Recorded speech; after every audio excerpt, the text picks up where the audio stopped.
Hey guys, welcome to Education Hub.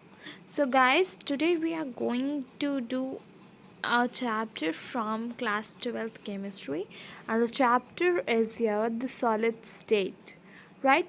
So, guys, this chapter is very important because it consists of very new topics.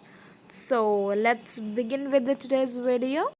So guys, as in our previous video, we have talked about amorphous and crystalline solids, right? So in that video, we have talked about their properties, right? So this was your topic that we have talked about crystalline solids and your amorphous solids. In today's video, basically, we will be talking about types of your crystalline solids. यानी कि crystalline solids के क्या क्या parts होते हैं that are essential, और आप इनके टाइप्स भी देखोगे. जनरली आपके सिलेबस में क्लास 12 में क्रिस्टलाइन सॉलिड्स ज़्यादा हाईलाइटेड किए गए हैं. सो दैट्स वाई आपके एनसीईआरटी में आपको इनके टाइप्स मिलेंगे. सो अब नेक्स्टली हम लोग इनके टाइप्स से देखने वाले हैं. सो ये हैं आपके types. See, this is table that I have made for you, जिससे कि आपको सब चीज़ एक ही साथ मिल जाए and you don't need to rush over and over again. ठीक है. Now so here at the last you can see few characters are given in the first box, and rest of your 4 boxes contain your types of solids that are placed under the crystalline solids. तो हर एक solid की आपको basically जितनी 5 properties के बारे में पढ़ना है. बेसिक जो है वो 5 आपकी प्रॉपर्टीज़ दी हुई हैं, and that properties are very essential, right. So first one is your constituent particles, यानी कि कंस्टिट्यूएंट पार्टिकल के अरेंजमेंट क्या होता है. ठीक है. तो आयनिक सॉलिड्स जो होते हैं, ionic solids, right. So these ionic solids consist of your positive and negative ions. Positive and negative ions. Covalent bond में क्या प्रेजेंट होता है? कोवेलेंट सॉलिड्स में एटम्स होते हैं. मॉलिकुलर सॉलिड में ऑब्वियसली मॉलिक्यूल्स होंगे, और मेटालिक सॉलिड में पॉजिटिव मेटल आयंस, जिनको हम लोग कर्नल्स भी बोलते हैं, और सम कैटेगरीज में सम मेटालिक सॉलिड्स में फ्री इलेक्ट्रॉन्स भी होते हैं. ठीक है. Next is your bonding. ठीक है. बॉन्डिंग फोर्सेस कौन कौन से रखती है? Next is your that topic. So your bonding forces is also very important. As you know, bonding is the main cause of any substance formation. कौन सी bonding आपकी प्रेजेंट है, right. So this is also one of the most important category of your. So bonding forces में सबसे पहला आपका ionic solids में electrostatic attraction, यानी ये अट्रैक्शन होता है पार्टिकल्स के बीच में. कोवेलेंट सॉलिड्स में ऑब्वियसली कोवेलेंट बॉन्ड प्रेजेंट होगी. मॉलिकुलर सॉलिड में आपकी 2 हो सकती हैं. एक या तो वेंडर वॉल्स होंगी, या फिर डायपोल डायपोल इंट्रैक्शन भी हो सकता है. ठीक है. और मेटालिक सॉलिड्स में क्या होंगी? इलेक्ट्रोस्टैटिक अट्रैक्शन होगी पॉजिटिव एंड नेगेटिव आयंस के बीच में. जैसा कि आपने कंस्टिट्यूएंट पार्टिकल में देखा है कि इसमें क्या होते हैं? पॉजिटिव मेटल आयंस होते हैं. पॉजिटिव मेटल आयंस होते हैं और फ्री इलेक्ट्रॉन्स होते हैं. ठीक है. सो पॉजिटिव मेटल आयंस तो पॉजिटिव होंगे नेचर में, बट जो इलेक्ट्रॉन्स प्रेजेंट है इसमें वो नेगेटिव है. सो इसलिए यहाँ पर हम क्या कह सकते हैं, जो अट्रैक्शन होता है वो नेगेटिव पॉजिटिव आयंस के बीच में. ठीक है. Now third is your melting point. ये सारी चीज़ें बहुत बहुत इम्पॉर्टेंट है, इसलिए इस टेबल पे मैंने आपको जनरली बताई हैं. ठीक है. And it is very essential guys कि आपको सब सॉलिड्स के क्रिस्टलाइन सॉलिड्स के टाइप की प्रॉपर्टीज बताऊं. ठीक है. So see, next is your melting point. So basically ionic solids के हाई मेल्टिंग पॉइंट्स होते हैं. कोवेलेंट सॉलिड्स के बहुत हाई होते हैं, so very high melting point. Molecular solid में नहीं होते हैं, सो लो मेल्टिंग पॉइंट. और जो मेटालिक सॉलिड्स होते हैं उनके मॉडरेट टू हाई, यानी कि इनकी ये कोई पर्टिकुलर पॉइंट ऑफ नहीं बताया गया कि हाई होता है लो होता है, बट इनका कहा गया है कि मॉडरेट, यानी कि मिडिल से एक हाई पीक जो स्केल डेवलप होगी हमारे मेल्टिंग पॉइंट के, उसके बीच में जनरली इनके सॉलिड्स के मेल्टिंग पॉइंट लाई करते हैं, ठीक है। Now fourth is your soft nature में या हार्श है नेचर में, ठीक है। सो आपको ये बताना है कि सॉफ्ट होते हैं या हार्ड होते हैं। सो आपको इससे ये जो टॉपिक है नेचर यानी कि सॉफ्ट है या हार्ड है, वो किससे पता चलेगा? आपके पार्टिकल्स के अरेंजमेंट से। जैसे कि आपको सॉलिड लिक्विड गैस में पता चलता है, सेम वैसा ही कुछ फैक्टर यहाँ पर भी है, बट अभी यहाँ पे इतना नहीं है, बस आपको बताना हुआ है। तो आयनिक सॉलिड क्या होते हैं? हार्ड एंड ब्रिटल होते हैं, यानी कि अगर हम इनको किसी हैमर से इनके ऊपर मारते हैं तो ये पीसेस में ब्रेक हो जाते हैं। कोवेलेंट सॉलिड बहुत ही ज़्यादा हार्ड होते हैं, मॉलिक्यूलर सॉलिड बहुत सॉफ्ट होते हैं, और मेटालिक सॉलिड में हार्ड भी हो सकते हैं, सॉफ्ट भी हो सकते हैं, डिपेंडिंग अपॉन कि किस टाइप का पार्टिकल अरेंजमेंट है, किस टाइप का आपका बॉन्डिंग फोर्स है, ठीक है। And last one is your last topic is about conduction, यानी कि इसमें इलेक्ट्रिसिटी हीट का कंडक्शन हो रहा है या नहीं हो रहा है, ठीक है। तो हमारा जो सबसे पहला है वो आयोनिक सॉलिड्स है। तो आयोनिक सॉलिड्स में क्या होता है कि एक्वस सोल्यूशन में या मॉल्टन स्टेट में कोई अगर आयोनिक सॉलिड है तो वो एक्वस सोल्यूशन में या फिर आपका मॉल्टन स्टेट में ही सिर्फ कंडक्टर का तरीके एक्ट करेगा, यानी कि इलेक्ट्रिसिटी या हीट कंडक्ट करेगा। Next is your non conductors, means कि जो आपके कोवेलेंट बॉन्ड्स होते हैं, कोवेलेंट सॉलिड्स है वो नॉन कंडक्टर होते हैं। मॉलिक्यूलर सॉलिड्स थोड़ा आपके एक्सेप्शन में है, ठीक है। एक्सेप्शन कैसे है कि ये इंसुलेटर और कंडक्टर दोनों के तरीके एक्ट करते हैं, ठीक है। यानी ये जो आपके कुछ सॉलिड्स हैं मॉलिक्यूलर सॉलिड्स वो कंडक्टर भी हो सकते हैं, और फ्यू जो बचे हुए लेफ्ट ओवर हैं वो आपके इंसुलेटर्स भी हो सकते हैं। और वहीं जो मेटालिक सॉलिड्स हैं, मेटालिक सॉलिड्स आपके बहुत अच्छे कंडक्टर्स होते हैं, ठीक है। तो ये 5 प्रॉपर्टीज की बेसिस पे आपके सारे टाइप्स जो है क्रिस्टलाइन सॉलिड के उनको डिफाइन किया गया। Now see some examples also. So your examples for ionic solid is NaCl and CaF2, और कोवेलेंट सॉलिड्स में आपके डायमंड सिलिका आ जाते हैं। मॉलिक्यूलर सॉलिड में H2O CO2, क्योंकि उसमें सिंगल बॉन्ड्स होती हैं और मॉलिक्यूल्स प्रेजेंट होते हैं, ठीक है। और मेटालिक सॉलिड में आपका नॉर्मल मेटल्स आते हैं Cu Fe, तो जो भी कंपोनेंट में हमारे कंपाउंड में Cu या फिर किसी भी मेटालिक सॉलिड के एटम होंगे, so that will be your metallic solid, right. Now next हम जो बात करने वाले हैं जिस टॉपिक की, वो बहुत इंपॉर्टेंट टॉपिक है, and that is your unit cell, right. तो यूनिट सेल बहुत इंपॉर्टेंट होता है गाइस। एज यूनिट सेल से ही हम लोग आगे का जो टॉपिक हमारा लैटिस, क्रिस्टल लैटिस के बारे में आएगा, उसको डिस्कस करेंगे। सो यूनिट सेल पता होना चाहिए कि यूनिट सेल क्या होता है। सो यूनिट सेल क्या होता है कि it is the smallest geometrical portion of a crystal lattice which can be used as a building block of whole crystal, यानी कि जो क्रिस्टल हमें फॉर्म होता है, बनता है जो क्रिस्टल, उसका जो सबसे छोटा पार्ट होता है, जैसे कि हम बोलते हैं for example this is your some circle, so इसका जो सबसे स्मॉलेस्ट पार्ट है ये, इसको आप क्या बोलोगे? यूनिट सेल बोलोगे, ठीक है। This is your unit cell UC. तो इसी यूनिट सेल्स का मतलब कि जैसे कि हमारी बॉडी में बिल्डिंग ब्लॉक्स क्या हैं? हमारी बोन्स हैं। तो सेम वाइज किसी भी क्रिस्टल लैटिस का जो बिल्डिंग ब्लॉक होता है, सबसे स्मॉलेस्ट पोर्शन, उसको हम लोग क्या कहते हैं? यूनिट सेल कहते हैं।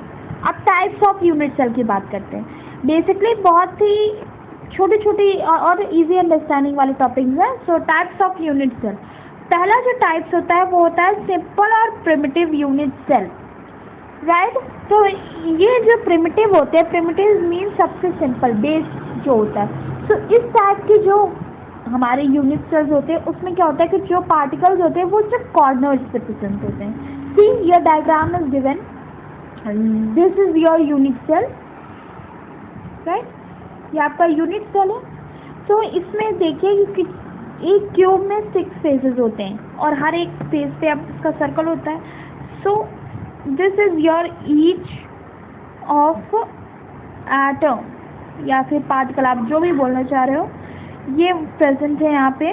तो ये जितने भी प्रेजेंट है ये सिर्फ कॉर्नर्स पे प्रेजेंट है। तो यानी कि सिंपल यूनिट सेल में क्या होगा कि जो पार्टिकल्स होंगे वो सिर्फ कॉर्नर्स पे अटैच होंगे। नाउ नेक्स्ट जो है इसका टाइप वो है हमारा बेसिकली फॉर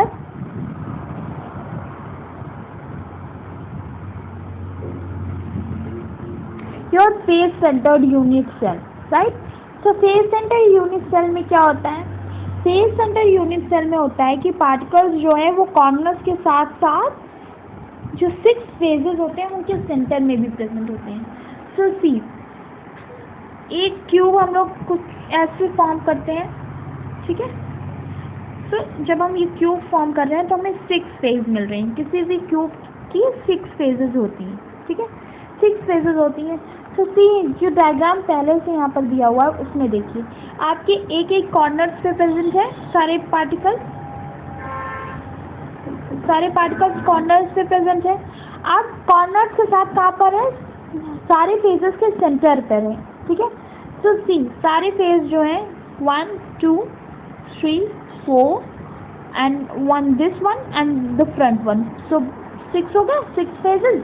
फिर से देखिए 6 कॉर्नर्स। तो एक पार्टिकल यहाँ, दूसरा यहाँ पर, तीसरा, चौथा, पांचवा, छठा, सारे हो गए। ये सारे हैं यहाँ पे हमारे पार्टिकल्स प्रेजेंट हैं। अब इन पार्टिकल्स के अलावा कहाँ पे प्रेजेंट है? फेजेस पे प्रेजेंट है। तो फेजेस क्या है? एक ये वाला फेज होगा हमारा अपर वाला, एक ये इनसाइड वाला, फिर एक ये साइड। 6 फेज हो गए, 1 2 3 4 5 and your last one is going to be your back side, ठीक। तो ये हो गया हमारा फेस सेंटर। और थर्ड वाला है हमारा body centred unit cell. Body centred unit cell अब क्या कहता है? So particles present at the corner as well as centre of the unit cell. तो ये कुछ फेस सेंटर्ड की तरीके है। कैसे है? See the diagram, this is a. तो देखिए इस फेस, जो हमारा फेस सेंटर था उसमें क्या था कि हमारे सारे फेजेस के सेंटर में था और साथ में कॉर्नर पे था, इस टाइप का था हमारा। सारे हमारे कॉर्नर्स पे भी था और क्या था, हमारे सारे फेजेस पे भी था, ठीक है। 6 फेज एंड 6 कॉर्नर।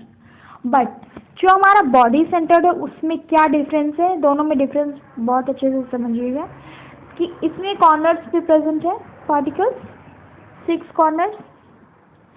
6 कॉर्नर के साथ क्या हुआ कि जो हमारे 6 फेजेस बचे हैं उनका जो सेंटर है वहाँ पर एक एटम प्रेजेंट होगा, सो दिस वन, ठीक है। अब आप किसी भी ऊपर से भी देखोगे ये सेंटर होगा, यहाँ से देखोगे ये सेंटर होगा, हर साइड से आप जिधर से भी देखोगे, जिस भी तरफ से देखने की कोशिश करोगे, ये आपको हर फेज से सेंटर मिलेगा। तो बॉडी सेंटर्ड और फेस सेंटर्ड में ये डिफरेंस है, ठीक है। अब दोनों फेस सेंटर और बॉडी सेंटर में हमने डिफरेंस समझ लिया, सारे टाइप्स देख लिए। अब कॉर्नर्स में प्रेजेंट होते हैं और किसी भी सेंटर ऑफ 2 फेसेस जो कि एक दूसरे के ऑपोजिट है उनमें प्रेजेंट होते हैं। See in the diagram, that's why I have basically here put a diagram after each of your type, जिससे कि आपको क्लियर हो। कुछ चीज़ें हैं इस चैप्टर में जो थोड़ी कॉम्प्लिकेटेड हैं, but you can go through them easily, right? So see, you can say 1 2 3 4 5 6 7 here.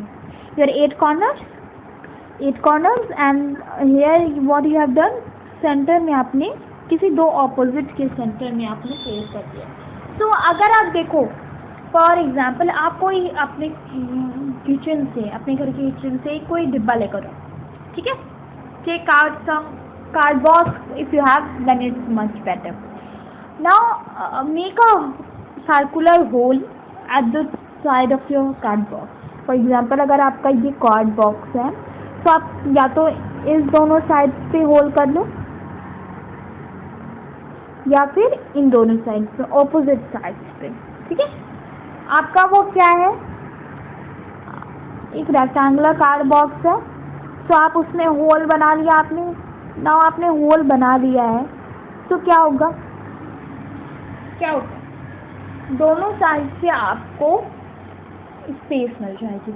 Now what you have to do is try inserting some circular thing. You can take a ball, ठीक है। जब यहाँ पर आप observe करोगे कि यहाँ पे आपने एक होल बना दिया है एंड इस ऑपोजिट डायरेक्शन में यहाँ पे होल बना दिया, आपने होल बना दिया। नाउ अब आप जब इसमें बॉल को फिट करना चाहोगे, so what will you observe कि जो ये कार्डबोर्ड है, ball will be something like this type, half outside and half inside, right. So half outside half inside हो जाएगा। Similarly your these particles which are inserted by your corners also play a role। उसी ball की तरह के just do this experiment. आप जब ये experiment करोगे, जनरल एक्सपेरिमेंट है, इजी भी है, सो आपको ज़्यादा समझ में आएगा, ठीक है। तो ये था and centre cubic cell, right. जो नेक्स्ट टॉपिक आने वाला है वो है कि कितने number of particle per unit में प्रेजेंट होते हैं। सो ये टेबल जो है, this table is going to be really very helpful for you, क्योंकि ये जो क्वेश्चन है it is generally asked in your MCQs, right.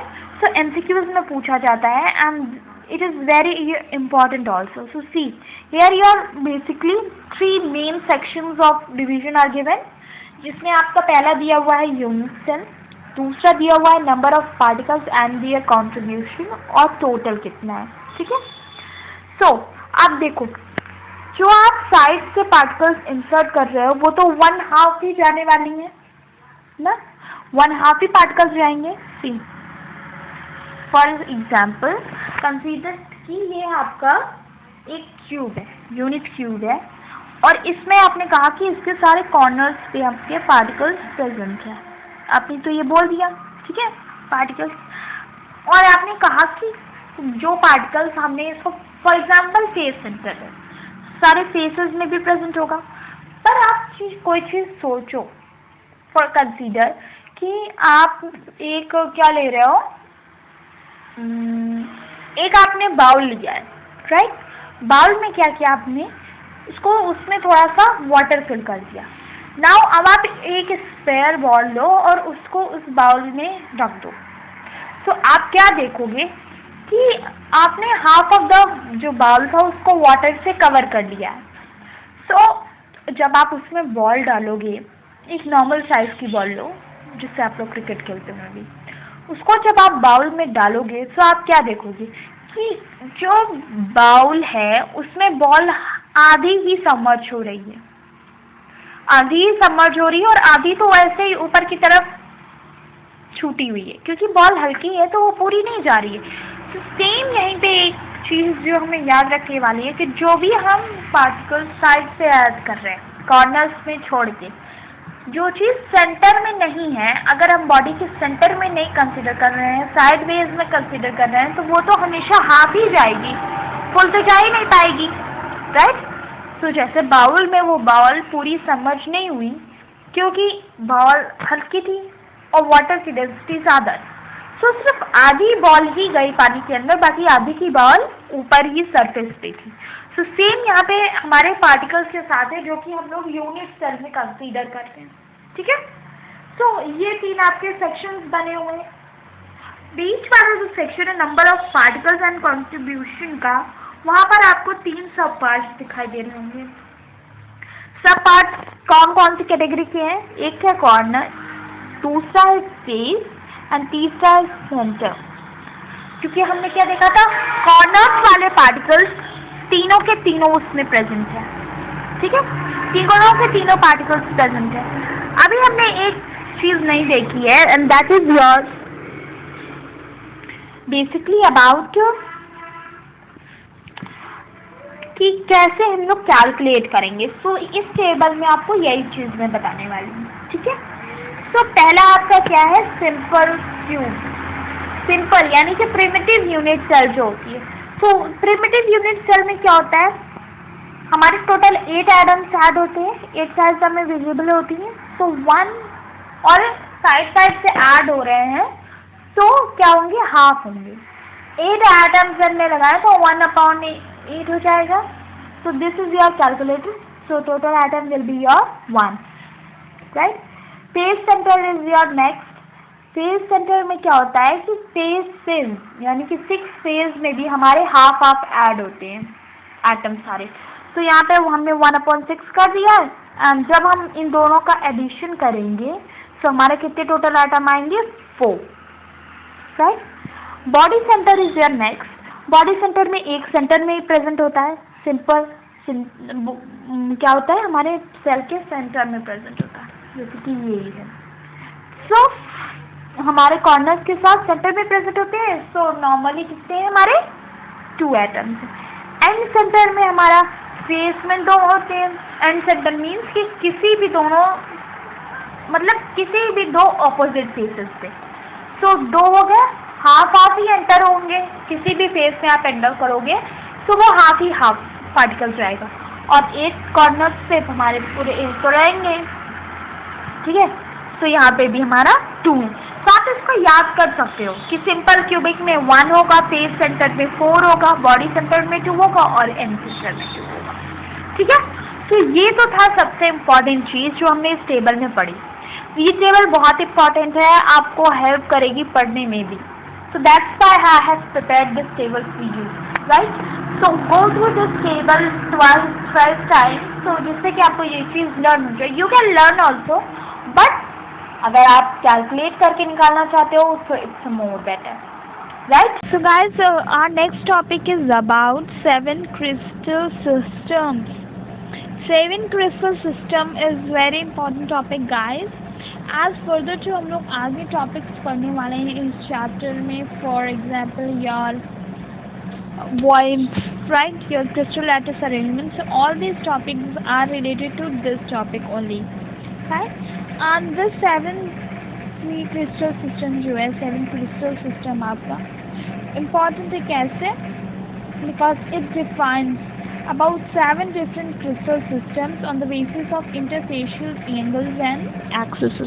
यानी कि जो भी crystal systems का होता है, यानी lattice crystal formation होता है, उनके बारे में ये डिफाइन करते हैं, उनके डिफरेंशिएशन करते हैं बेसिक किस चीज़ पे, एंगल्स और एक्सिस पे।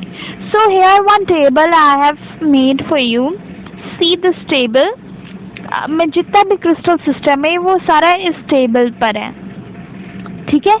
सो इसके बेसिक में आपके आगे क्रिस्टल सिस्टम को पढ़ना है। So see first of all over here, this is your crystal system, right. So crystal system में आपके as you know names 7 crystal system, so your 7 crystals are there. On the basis of their axes and angles, their differentiation is basically made, ठीक है। सो आपको जब भी कोई बोलेगा cubic crystal system, सो आपको ये दोनों चीज़ें याद होनी चाहिए कि हम के एंगल्स और एक्सिस ये दोनों क्या होते हैं। So let's go and see. So first है हमारा क्यूबिक। क्यूबिक में क्या होता है, हमारे सारे एंगल्स इक्वल होंगे और सारे एजेस इक्वल होंगे, जैसे क्यूब में होता है। टेट्रागोनल, टेट्रागोनल क्या होता है, टेट्रागोनल में हमारा ए एंड बी इक्वल होता है और सी होता है नॉट इक्वल। सो अगर हम अल्फा बीटा गामा लेते हैं angle, so that will be alpha and beta will be equal to 90 and your gamma will not be equal to 90, ठीक है। रोम्बोहाइड्रल, रोम्बोहाइड्रल में क्या होता है, सिमिलर होता है, your A is equal to B is equal to C and your all the angles are equal to each other 90 degree. Orthorhombic, your any of the sides is not equal and your angles are equal to 90. Got? Monoclinic, all your sides are not equal while your alpha and gamma are equal to 90 and beta is not equal to 90. Tetraclinic, your sides यानी कि A, B and C are not equal while your angles are also not equal to 90. Your last one is hexagonal. Hexagonal, your A and B sides are equal and your C, अगर हम इसमें देखते हैं this type of triangle you make and you name it as your A, B and C. So your A and B will be equal and your C will not be equal to any of the sides. ठीक है, so same wise your C है, your A and B means alpha and beta will be your 90 and gamma will be 120, right? So ये तो थे आज के जितने भी 7C सबसे इम्पोर्टेंट टॉपिक है, ठीक है, सबसे इम्पोर्टेंट टॉपिक है and this table will really help you to understand the topic clearly. So जो भी मैं आपको टेबल्स या फिर डायग्राम्स बता रही हूँ, so just try to practise them because they are easy as I am telling you, and for that sake of God you have to know the correct information about the diagrams also, right? So जैसा मैंने crystal system में आपको unit cell में बताया, वो सारे diagrams बहुत important है guys, you don't have to forget at all, right? So just make yourself well prepared for the chapter, जिससे कि कोई भी doubt ना रहे, कोई भी आपसे कुछ भी पूछे, so you get the well answer of that, right? So that's all for today's video. So thank you so much guys for watching the video. Please do like, share and subscribe to my channel. Soon we'll meet in the next video. Bye bye.